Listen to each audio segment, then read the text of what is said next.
Bien le bonjour de Thaïlande. La semaine dernière, j'ai fait une vidéo sur le top 5 des meilleurs légumes selon moi pour fondre et perdre du poids rapidement. Vu que c'est la vidéo qui a eu le meilleur démarrage de l'année sur ma chaîne, je me suis dit que c'était peut-être l'occasion d'aller plus loin dans ce concept et maintenant de parler des fruits. Pour rappel, j'avais fait cette vidéo suite à ma transformation sur 8 semaines où je suis passé de ça à ça.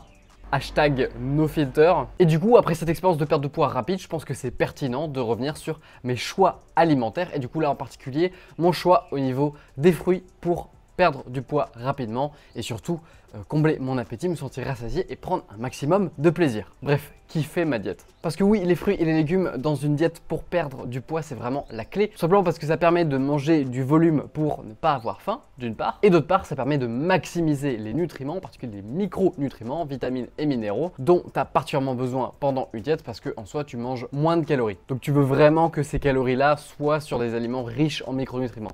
C'est la raison pour laquelle les fruits vont être bien plus pertinents que les féculents pour ton apport en glucides dans ta diète. Parce que oui, les féculents c'est bon, mais ça reste assez pauvre en micronutriments comparé aux fruits. Et surtout, c'est beaucoup moins rassasiant.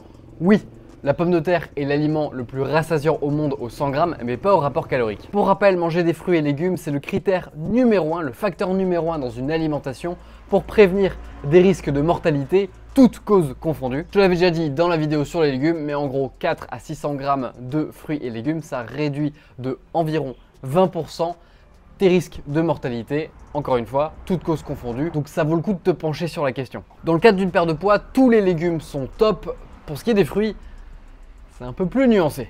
Oui, les fruits sont beaucoup plus riches en sucre. Cela dit, je trouve qu'ils ne méritent pas leur mauvaise presse que certains peuvent leur donner en disant que c'est blindé de sucre, que si tu en prends trop, tu vas choper le diabète, etc., etc. Si les fruits sont ta source de sucre principale et si tu fais les bons choix, parce que crois-moi, si tu manges essentiellement les 5 fruits que je vais te présenter dans cette vidéo, tu ne prendras jamais du poids en mangeant exclusivement ces fruits-là. Ça n'arrivera pas. Tout simplement parce que tu auras plus faim bien avant. Et en plus, c'est loin d'être le plus dégueulasse. Bref, c'est un top plus ou moins objectif dans la mesure où je mets en avant vraiment mes favoris pour adhérer à ma diète. Je te propose de démarrer avec le numéro 5, les kiwis. Pour consommer 100 calories de kiwis, il faudrait consommer 160 grammes. C'est plus de, en gros, 2 gros kiwis, un peu plus même. Et ça contient 5 grammes de fibres, c'est vraiment beaucoup.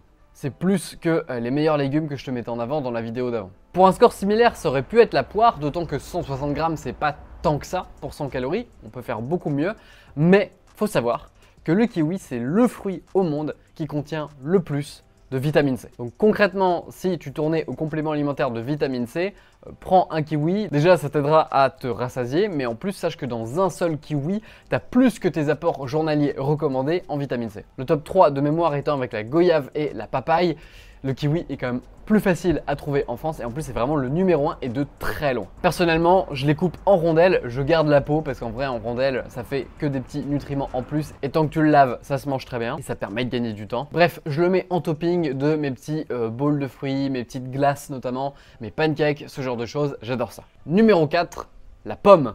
Évidemment, je ne pouvais pas passer à côté de la pomme, c'est un des fruits préférés des Français. C'est même le fruit préféré des Français, avant la banane et l'orange. Pour consommer 100 calories avec de la pomme, tu devrais manger 190 grammes de pommes, sachant qu'une pomme, c'est entre 150 et 200 grammes en moyenne. Donc tu peux manger une bonne grosse pomme. Ça contient 4,5 grammes de fibres, c'est pas mal du tout. C'est pratique, c'est pas cher, facile à transporter, etc. C'est parfait en fin de repas, voire même avant un repas pendant que tu le prépares. Si jamais tu as tendance à mal maîtriser tes quantités, etc. et que tu n'as pas envie de compter tes calories, manger une pomme avant, ça peut contribuer à ta satiété avant coup. C'est dispo toute l'année ou presque. En plus, c'est un dessert super facile si tu la cuis au micro-ondes, au four ou à la poêle. Garde juste en tête qu'avec la cuisson, elle va se ramollir et du coup, elle contribuera moins à ta satiété. Bref, achète des pommes, ça va t'aider pour ta diète. Si tu aimes cette vidéo jusque-là et que mon contenu t'aide au quotidien, n'hésite pas à mettre un pouce bleu et à t'abonner à la chaîne pour le faire savoir à YouTube. Moi, ça m'aide énormément. Numéro 3, les oranges et même les agrumes en général. 200 grammes d'oranges pour atteindre 100 calories et 4,5 grammes de fibres, c'est un petit peu mieux que la pomme, d'autant que c'est l'un des aliments qui a obtenu le meilleur indice de satiété dans la recherche qui a créé cet indice. Je te mets le graphique juste là, c'est assez intéressant, le lien sera en description. Une orange en moyenne c'est 140 grammes et la consomme pas en jus. Mange l'orange directement, ça va beaucoup plus contribuer à ta satiété et tu vas conserver les fibres. Dans un jus, tu as juste le sucre, un peu de vitamines, mais concrètement, c'est surtout du sucre. Donc mange-la en quartier, ça va plus te rassasier et en plus, personnellement, je trouve que c'est meilleur. De manière générale, dans les agrumes, tu as également le citron qui est un très bon outil. Alors le citron, c'est un peu plus compliqué à manger juste comme ça, mais c'est parfait pour donner beaucoup de goût à plein de préparations très faibles en calories. Typiquement, une rondelle de citron, ça peut donner énormément de goût à une eau gazeuse. C'est également la raison pour laquelle si je vais en soirée et que je m'accorde un peu d'alcool, je vais toujours favoriser un mojito sans sucre dans les cocktails.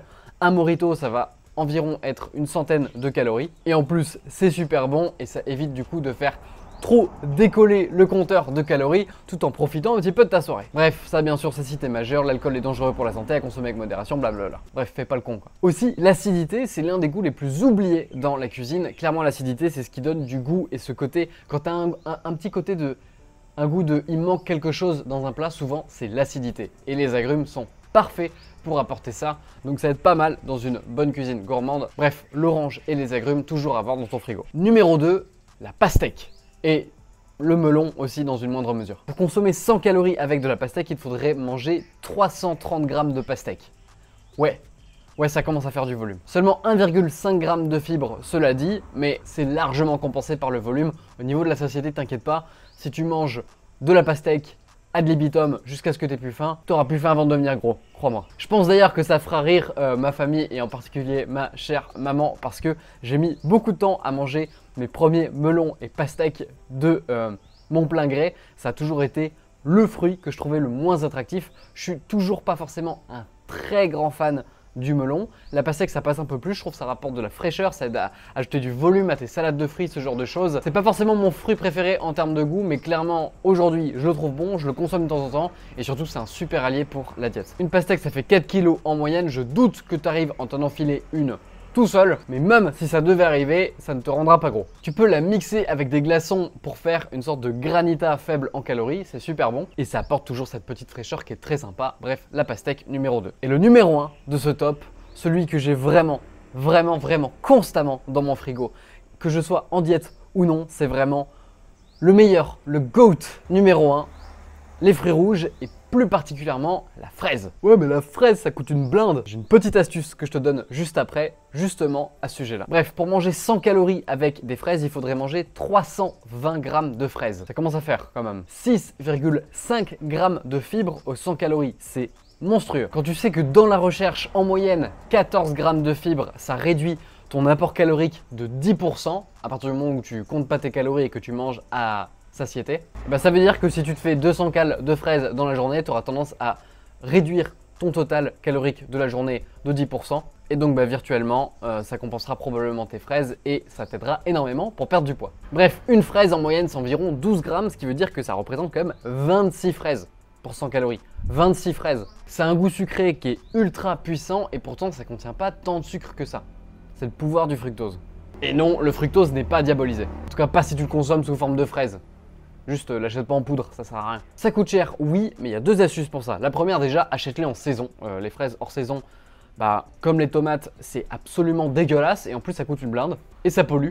Donc fais pas le con. Mais pour être honnête, moi j'en achète toute l'année surgelées. Même l'été, je les achète surgelées pour une raison simple. Déjà, c'est beaucoup moins cher. Et aussi, ce que j'adore faire, c'est que je les achète surgelées, mais je les mets au frigo, pas au congèle. Comme ça, je les laisse décongeler.